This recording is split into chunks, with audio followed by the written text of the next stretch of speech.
ভয়াবহ বন্যায় কুমিল্লা, নোয়াখালী সহ ৭ জেলায় ১৬ জনের প্রাণহানি হয়েছে। ফেনী ও চট্টগ্রাম সহ দেশের ১১ জেলায় পানিবন্দী প্রায় ৪৫ লাখ মানুষ। দুর্গতদের উদ্ধারে কাজ করছে সেনাবাহিনী ও বিজিবি সহ বিভিন্ন স্বেচ্ছাসেবক দল। এ বিষয়ে জানাতে চট্টগ্রাম থেকে যুক্ত হচ্ছেন সহকর্মী হুসাইন জিয়াদ। জানাবেন যে বন্যার সবশেষ পরিস্থিতি কি, আবহাওয়া অফিস কি বলছে?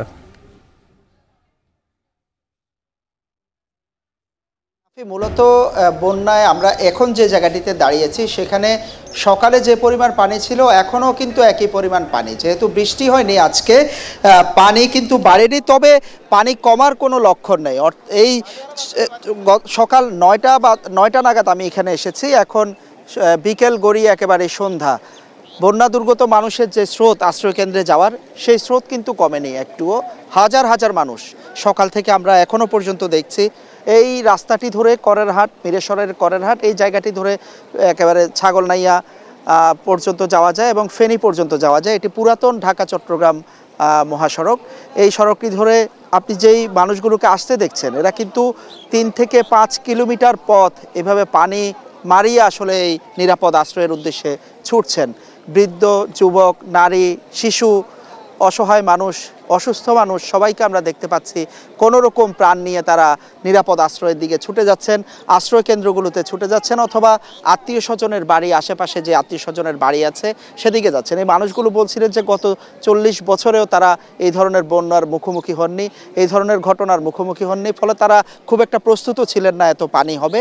এখন যে অবস্থা, এটি সড়কের পানি দেখছেন, আশেপাশের যে গ্রামগুলো রয়েছে সেই গ্রামগুলো কিন্তু একেবারে একতলা থেকে দোতলা পর্যন্ত কোনো কোনো জায়গায় পানি, এবং সেই ছাদগুলোতে হাজার হাজার মানুষ এখনো পর্যন্ত উদ্ধার কর্মীর আশায় বসে আছে।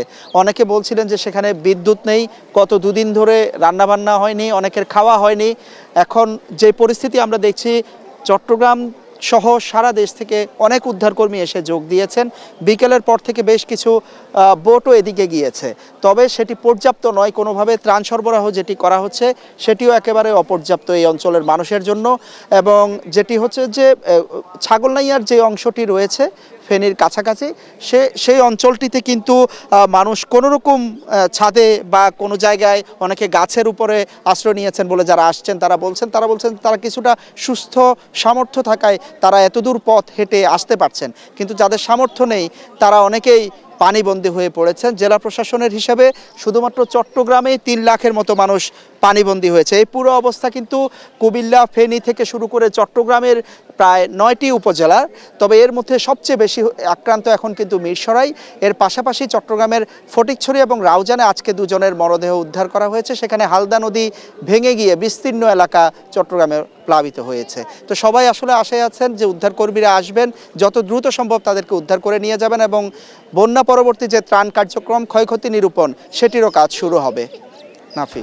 সহকর্মী হুসাইন জিয়াদ জানাচ্ছিলেন চট্টগ্রামের মিরসরাইয়ের বন্যা পরিস্থিতির খবর। দেখছেন এখন জনপদে।